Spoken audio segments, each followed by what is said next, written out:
Good evening, ladies and gentlemen, and welcome to COASTER-net Updates. We've got some breaking news tonight out of Kansas City, Missouri, where we've just learned that Timberwolf will be getting a brand new look for the 2018 season when its back half will be completely retract, and there'll be a little added surprise when they take out the helix to add in a new overbank turn. Now, Danny, we've heard some rumors of this back during the season, during the summer months, that Timberwolf would indeed be getting some love next year. However, we didn't realize that they were going to reprofile it a little bit. How do you think this is going to change the overall experience of Timberwolf? Well, first of all, Andy, I do want to say this. I want to say that the apology line starts here because we did predict roller coaster for Worlds of Fun in 2018, and at least one person, maybe more, messaged me today asking if this counted as a new if this was enough new track to count as a new roller coaster credit. So, Andy, we officially nailed all of the 2018 Cedar Fair roller coasters. It may be 5 months later than we thought it would be, but Worlds of Fun getting a new roller coaster, according to some people, I'm going to call it that we had it correct. So anyways, It's, as much as I enjoy being correct, I don't know if I can call this a new roller coaster. No, I'm not calling it a roller coaster, but those folks who are, in their minds, we nailed it. Okay, so let's actually talk about what's going on here.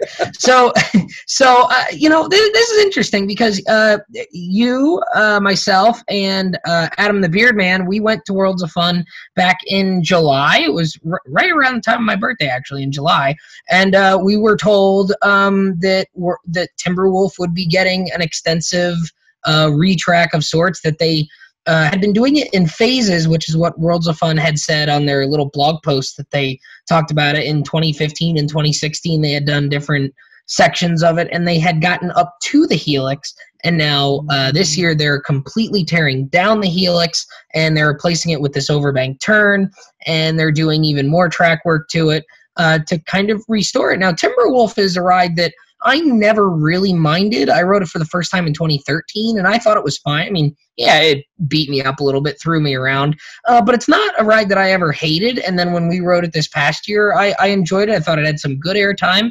I didn't think it was that rough at all, and this is only going to improve it maybe. Now, you were a fan of the helix. For me, I enjoyed the first half of the helix until you kind of slowed down too much, and then you were just kind of like meandering to that next drop. So maybe you'll still have some of the good lateral forces that you had in the first half of the helix in this overbank turn, but you won't have the slow pacing that you got towards the end of that helix. So, maybe this will actually be a benefit here.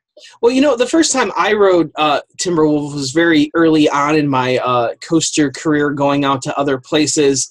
And I was not a huge fan of it, but like you said, this past summer, I really enjoyed Timberwolf and I put in my rankings this year for the Ride Warrior Choice Awards. So I'm really excited to see what happens with the overall pacing. That it does kind of slow down. It's a really long ride in comparison to other coasters in that park. So you wonder if it's going to speed up the ending as well. It's got those little bunny hills at the end, so you wonder how it's going to affect those. Also, the other interesting part here is the fact that they're not going with Millennium Flyer trains. And I kind of just assumed that they would, given that Prowler runs the Millennium Flyer trains. And I thought from a maintenance perspective, it might be an easier thing to have two of the same coasters running the same trains on it. What are your thoughts on not going with the Millennium Flyer trains and instead going with, sticking with the PTC trains? Yeah, well, I think the thing we have to remember here is Timberwolf is a much, much older ride that, I think it was late 80s, right? Late 80s, early 90s. I mean, this is an older ride. And there's a common misconception out there that the Millennium Flyers are a much lighter train than the PTC trains. And that is not necessarily true.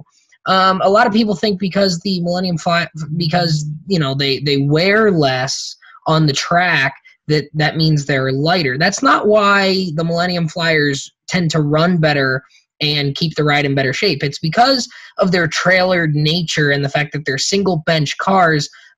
They can articulate much better, much like how B&M coasters are single row. They can articulate much better. They can negotiate much tighter turns and much tighter twists than some of your other steel coasters. So the Millennium Flyers can do the same sort of thing on the wood track. The Millennium Flyers, I believe, are actually much heavier than the PTC trains. And if you sit in a Millennium Flyer car, when those lap bars unlock, they immediately fall into your lap. Those lap bars are extremely heavy, and those are all mechanical. So all the mechanical gears and sprockets and ratchets that need to be in the chassis itself make it a very heavy train. The PTC trains, on the other hand, you have to pull those down, and they want to naturally fly back up. They're very light lap bars. And have much less hardware associated with them. So keep that in mind, that the Millennium Flyers are not necessarily a lighter train. They are a better articulating train. So a structure that is 20, 25, 30 years old in some spots may not be designed for trains of the heavier weight like the Millennium Flyers.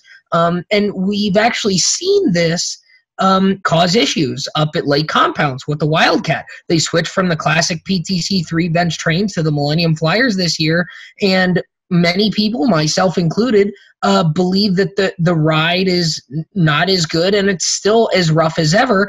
And if you remember, a lot of people asked, well, if they're retracking the Wildcat at Lake Compounds and they're putting Millennium Flyer, why do they have to tear down so much of the structure? Well, that's because they needed to rebuild parts of the structure to support the heavier weight of the Millennium Flyer trains, which is why you saw big chunks of that section or big chunks of that ride coming out in sections and being replaced. So, this isn't the first time that we've maybe seen the debate between Millennium Flyer and PTCs. We've seen some retrofit. That's another thing with the Hershey Park Wildcat. The Hershey Park Wildcat was not built with the Millennium Flyers in mind because they did not exist yet. They were built with the PTC trains in mind, which is why rides like Wildcat and then Gwazi, even though they put the Millennium Flyers on, the structure was not designed for that extra weight, which is why those rides never really improved a great deal. So maybe this is Cedar Fair Worlds of Fun learning a little bit from other companies making a similar mistake and them avoiding a mistake by sticking with the original trains. Yeah, well, plus they got all those extra spare parts now from Mean Street. They can just send them down. Yeah, you got that right. They got 3 whole trains there that they can take parts from. They're not going to need parts from PTC anytime soon. So, it seems every year that I find my way to Worlds of Fun somehow, and I'm sure I'm going to find my way to Worlds of Fun again. I'll be going. And I'm sure that Timberwolf now will be even more intriguing of a ride to ride. Simply because of all this work that they're doing on it to see how much it actually improves the experience. So maybe a Timberwolf is one of those rides that, given all this love, maybe we'll see that one move up in the Thrilling 32 eventually down the road. Yeah, maybe. I finally put it in my rankings, and I begin to wonder if a lot of other people are going to do that as well. I think it's a good ride. It also got a nice little new logo, too. That was pretty neat, wasn't it? Much like the original logo, but a little modernized there for the park. So maybe we'll see some cool new merchandise there as well. Well, I'm glad I got that T-shirt I did over the summer, even though it cost me $26. At least I got the original Timberwolf logo on it. Hashtag thanks we met. Yeah, that's right. Man. As always, thank you for joining us here on COASTER-net Update. We'll keep you abreast of all the latest developments in the coaster world during the off-season here. I'm, of course, Andrew Barczyk from Chicago, Illinois. And Danny Miller, Binghamton, New York. And as always, Ride On, Ride Warriors. See you guys.